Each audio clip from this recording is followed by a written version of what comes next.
आज हम आप लोगों के सामने फिर से बजरंग क्लासेस की तरफ से उपस्थित हो रहे हैं और आज का हमारा टॉपिक रहेगा फिजिक्स के महत्वपूर्ण क्वेश्चन।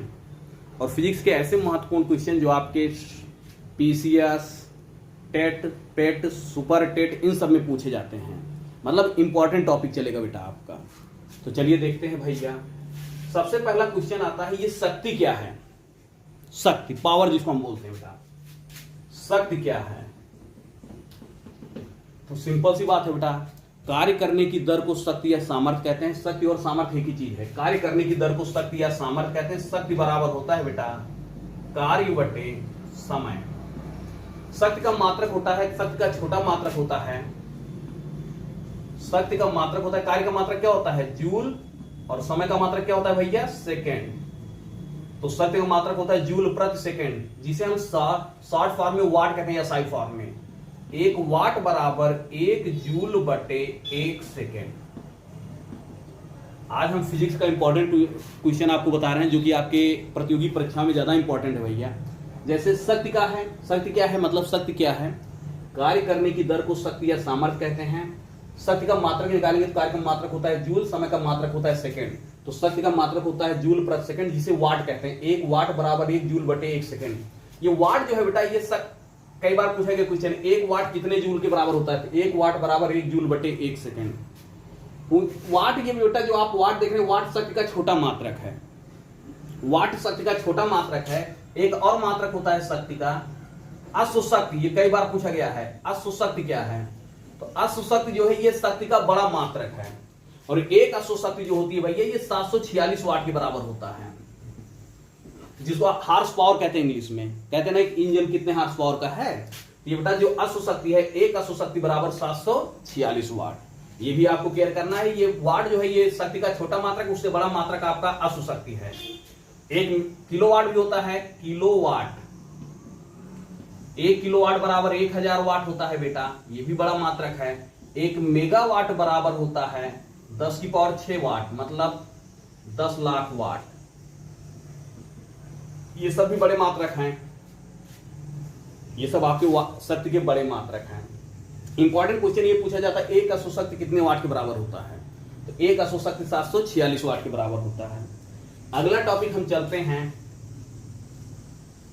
आता कई बार पूछा गया एग्जाम में क्वेश्चन है बेटा कि ये किलोवाट घंटा क्या है? किलोवाट घंटा, किलोवाट घंटा कई बार पूछा गया क्वेश्चन, ये किलोवाट घंटा क्या है? आप जानते हैं बेटा, आपके घर में जो बिजली का बिल आता है भैया, जो अपने यहाँ बिजली का बिल आता है, कहते हैं ना कितने यूनिट आपको चला है बिजली का बिल। तो जो बिजली का बिल आता है बेटा, वो विद्युत ऊर्जा के क्षय के आधार पर आता है। आपके घर में अगर विद्युत ऊर्जा का व्यय ज्यादा है तो आपके यहाँ बिजली का बिल ज्यादा आएगा, और विद्युत ऊर्जा का व्यय अगर आपके घर में कम है तो बिजली का बिल कम आएगा। तो आपके यहाँ पे जो बिजली का बिल आता है वो विद्युत ऊर्जा के आधार पर आता है। तो विद्युत ऊर्जा का छोटा मात्रक होता है, विद्युत ऊर्जा का मात्रक होता है जूल। अब बेटा अगर हम किसी के घर में बिजली का बिल जूल के आधार पर निकालेंगे, विद्युत ऊर्जा का छोटा मात्रक जूल है, तो अगर हम जूल के आधार पर बिजली का बिल निकालेंगे तो कारखाने और खाने में बहुत ज्यादा बिजली व्यय होती है, तो 1-2 दिन एक कारखाने में चला जाएगा। तो इस आधार पर विद्युत ऊर्जा का एक व्यवहारिक मात्रक, बड़ा मात्रक ढूंढा गया जिसे किलोवाट घंटा कहते हैं। विद्युत ऊर्जा का छोटा मात्रक जूल होता है। अगर जूल के आधार पर किसी के घर के बिजली का बिल या कंपनी के बिजली का बिल निकाला जाए तो बहुत ज्यादा टाइम लगता है। तो इस आधार को देखते हुए एक व्यवहारिक मात्रक विद्युत ऊर्जा का बनाया गया है किलोवाट घंटा। अगर कोई आपसे पूछे किलोवाट घंटा क्या है तो आप इतना बताइएगा, विद्युत ऊर्जा का एक व्यवहारिक मात्रक किलोवाट घंटा है, जिसे यूनिट भी कहते हैं। किलोवाट घंटा को यूनिट भी कहते हैं बेटा, और इसको बोर्ड ऑफ ट्रेड यूनिट भी कहते हैं। चाहे यूनिट कहिए चाहे बोर्ड ऑफ ट्रेड यूनिट कहिए, board of trade unit. Kilowatt घंटा, unit, board of trade unit, ये सब विद्युत ऊर्जा के व्यवहारिक मात्रक हैं। हमारे घर में बिजली का बिल इसी किलोवाट घंटा या यूनिट या बोर्ड ऑफ ट्रेड यूनिट के आधार पर आता है। कई बार क्वेश्चन पूछता है 1 किलोवाट घंटा कितने जूल के बराबर होता है? कई बार क्वेश्चन पूछा है बेटा, कई कंपटीशन एग्जाम में पूछा है कि 1 किलोवाट घंटा कितने जूल के बराबर होता है। तो चलिए निकाल दे रहे हैं। 1 किलोवाट घंटा, 1 किलोवाट में कितने वाट होते हैं? 1000 वाट। और 1 घंटे में कितने सेकंड होते हैं? 3600 सेकंड। इतना तो आप जानते ही भैया। तो टोटल अगर आप करेंगे तो 36, 2 जीरो ये और 3 जीरो ये, 1 2 3 4 5 वाट इंटू सेकेंड, ये हो गया भैया। अब आप पॉइंट लगा देंगे 1 2 3 4 5 6, 3.60 हट जाएगा, गुणे 10 की पावर 6 वाट सेकेंड, और वाट सेकेंड को जूल कहते हैं बेटा। तो 1 किलोवाट घंटा बराबर भैया 1 किलोवाट घंटा बराबर 3.6 गुणे 10 की पावर 6 वाट इंटू सेकंड को जूल कहते हैं। ये आपका आंसर हुआ। अगर आपसे कोई पूछ ले 1 किलोवाट घंटे में कितने जूल होता है, 1 किलोवाट घंटा में 3.6 गुणे 10 की पावर 6 जूल होता है। ये इंपॉर्टेंट टॉपिक है बेटा। नेक्स्ट चलते हैं भैया। नेक्स्ट कई बार पूछा है बल का मात्रक क्या होता है। तो बल का एमकेएस पद्धति में मात्रक होता है बेटा, बल का एमकेएस पद्धति। एमकेएस पद्धति मतलब होता है लंबाई मीटर में हो, द्रव्यमान किलोग्राम में हो, समय सेकंड में हो। बल का एमकेएस पद्धति में मात्रक होता है न्यूटन। लेकिन अगर पूछ ले बल का सीजीएस पद्धति में मात्रक क्या होता है, तो बल का सीजीएस पद्धति में मात्रक होता है डाइन। याद रखिएगा, बल का एमकेएस पद्धति में मात्रक न्यूटन होता है, सीजीएस पद्धति में डाइन होता है। कई बार पूछ लिया था क्वेश्चन डाइन क्या है। डाइन बल का मात्रक है बेटा सीजीएस पद्धति में। 1 न्यूटन बराबर होता है 10 की पावर 5 डाइन। 1 न्यूटन बराबर 10 की पावर 5 डाइन। एक क्वेश्चन और, कार्य का एमकेएस पद्धति में मात्रक क्या होता है। कार्य का मात्रक एमकेएस पद्धति में, कार्य का एमकेएस पद्धति में मात्रक, एमकेएस पद्धति मतलब ध्यान रहे ना, लंबाई मीटर में हो, द्रव्यमान किलोग्राम में हो, समय सेकंड में।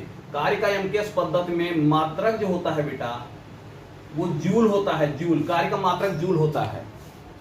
अगर कार्य का सीजीएस पद्धति में मात्रक पूछ लेंगे, सीजीएस पद्धति में कार्य का मात्रक बताइए, तो अर्ग होता है। जैसे बल का एमकेएस पद्धति मात्रक न्यूटन होता है और सीजीएस में डाइन, और 1 न्यूटन बराबर 10 की पावर 5 डाइन। उसी तरीके से कार्य का एमकेएस पद्धति मात्रक जूल होता है और सीजीएस पद्धति में डाइन अर्ग होता है, और 1 जूल बराबर होता है 10 की पावर 7 अर्ग। 1 जूल बराबर 10 की पावर 7 अर्ग। नेक्स्ट हम लोग चलते हैं भैया,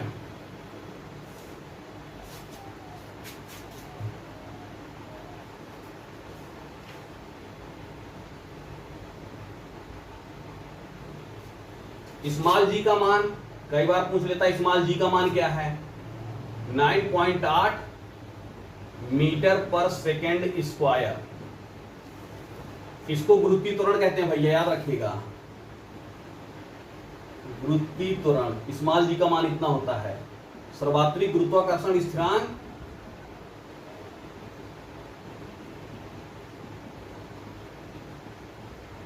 सर्वात्रिक गुरुत्वाकर्षण स्थिरांक को कैपिटल जी से कहते हैं भैया।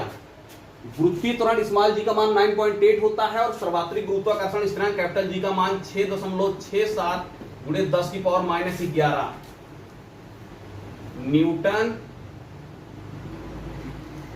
मीटर स्क्वायर प्रति किलोग्राम स्क्वायर, प्रति किलोग्राम स्क्वायर। यहां पे इंपॉर्टेंट बात यह है बेटा, गुरुत्वीय त्वरण अगर आप पृथ्वी तल से ऊपर जाते हैं या पृथ्वी तल से नीचे जाते हैं तो जी का मान कम होता जाता है। पृथ्वी तल से ऊपर या नीचे जाने पर जी का मान कम होता जाता है। अगर आप पृथ्वी तल से ऊपर जाएंगे तब भी जी का मान कम होगा, पृथ्वी तल से नीचे जाएंगे तब भी जी का मान कम होगा।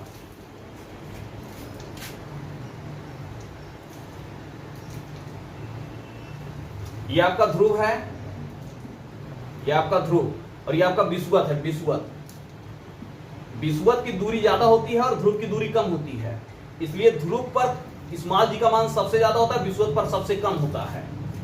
ध्रुवों पर जो स्मॉल जी है इसका मान सबसे ज्यादा होता है और विषुवत पर सबसे कम होता है, क्योंकि स्मॉल जी का मान जो होता है भैया ये डिपेंड करता है त्रिज्या के ऊपर। अगर त्रिज्या ज्यादा रहेगी जी का मान कम रहेगा, त्रिज्या कम रहेगी जी का मान ज्यादा रहेगा। ये देखिए, ये त्रिज्या ज्यादा और ये त्रिज्या कम है। अगर ये त्रिज्या ज्यादा है तो यहाँ पर जी का मान कम रहेगा, और ये त्रिज्या कम है तो यहाँ पर जी का मान क्या होगा, ज्यादा। तो इसको याद रखिएगा, ध्रुवों पर जी का मान हमेशा ज्यादा होता है और विषुवत रेखा पर जी का मान हमेशा कम होता है।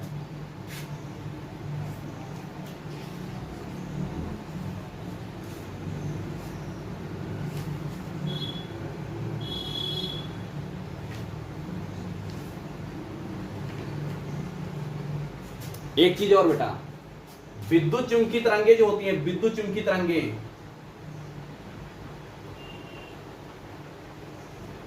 विद्युत चुंबकीय तरंगे अनुप्रस्थ तरंगे होती हैं, विद्युत चुंबकीय तरंगे अनुप्रस्थ तरंगे होती हैं, अनुप्रस्थ तरंगे। कई बार एग्जाम में पूछा है विद्युत चुंबकीय तरंगे किस प्रकार की तरंगे हैं, तो विद्युत चुंबकीय तरंगे अनुप्रस्थ तरंगे हैं। ध्वन में किस प्रकार की तरंगे होती हैं, ध्वन में अनुदैर्घ्य तरंगे होती हैं, ध्वन में अनुदैर्घ्य तरंगे होती हैं, ध्वन में अनुदैर्घ्य तरंगे होती है, विद्युत चुंबकीय तरंग में अनुप्रस्थ तरंगे होती हैं, इसको याद रखिएगा। ध्वन में अनुदैर्घ्य तरंगे होती है और विद्युत चुंबकीय तरंग में अनुप्रस्थ तरंगे होती हैं।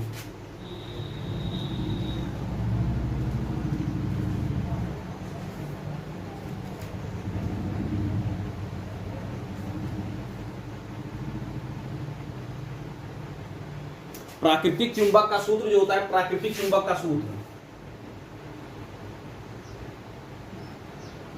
प्राकृतिक चुंबक का सूत्र होता है बेटा Fe3O4।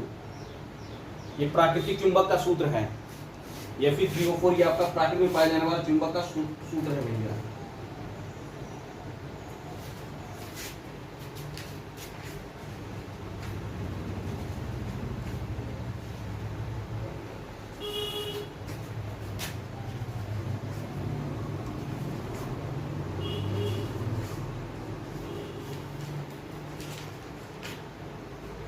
डायनमो, डायनमो मतलब जिसको हम लोग जनरेटर कहते हैं। डायनमो एक ऐसा यंत्र है जो यांत्रिक ऊर्जा को विद्युत ऊर्जा में बदलता है। डायनमो यांत्रिक ऊर्जा को विद्युत ऊर्जा में बदलता है, यानी कि माने हम उस पर कार्य करते हैं तब वो आपको बिजली देता है। तो हमारे द्वारा किया गया कार्य यांत्रिक ऊर्जा होती है और जो बिजली देता है वो विद्युत ऊर्जा है। तो डायनमो माने जनरेटर जो होता है बेटा, ये यांत्रिक ऊर्जा को विद्युत ऊर्जा में बदलता है, जबकि जो मोटर होता है ये विद्युत ऊर्जा को यांत्रिक ऊर्जा में बदलता है। डायनमो यांत्रिक ऊर्जा को विद्युत ऊर्जा में बदलता है, जबकि मोटर विद्युत ऊर्जा को यांत्रिक ऊर्जा में बदलता है। ये आपको ध्यान देना है। दर्पण के उपयोग क्या क्या हैं, जो आपने देखा ये ड्राइवर गाड़ी जो बाइक चलाते हैं या मतलब जितने भी ड्राइवर होते हैं उनके बगल जो दर्पण लगा होता है वो उत्तल दर्पण है, वो आपका उत्तल दर्पण होता है बेटा। ड्राइवर के बगल में जो दर्पण लगा होता है वो सब उत्तल दर्पण है।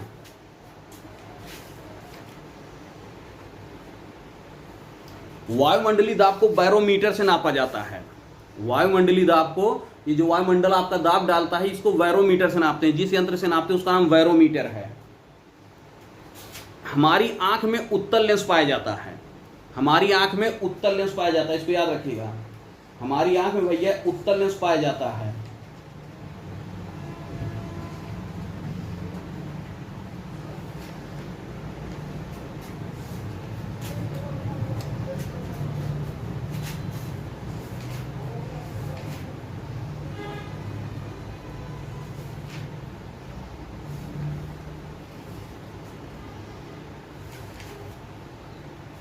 विद्युत धारा, विद्युत धारा बेटा एक अदिश राशि है। विद्युत धारा में परिमाण भी होता है, दिशा भी होती है, उसके बावजूद वो एक अदिश राशि है। कारण उसको हम बीजगणितीय विधि से जोड़ते हैं। विद्युत धारा एक अदिश राशि है क्योंकि हम उसको बीजगणितीय विधि से जोड़ते हैं। आज हम क्वेश्चन यहीं समाप्त करते हैं बेटा। इसके आगे जल्द हमारा वीडियो फिर आएगा, फिर हम लोग बात करते हैं। धन्यवाद।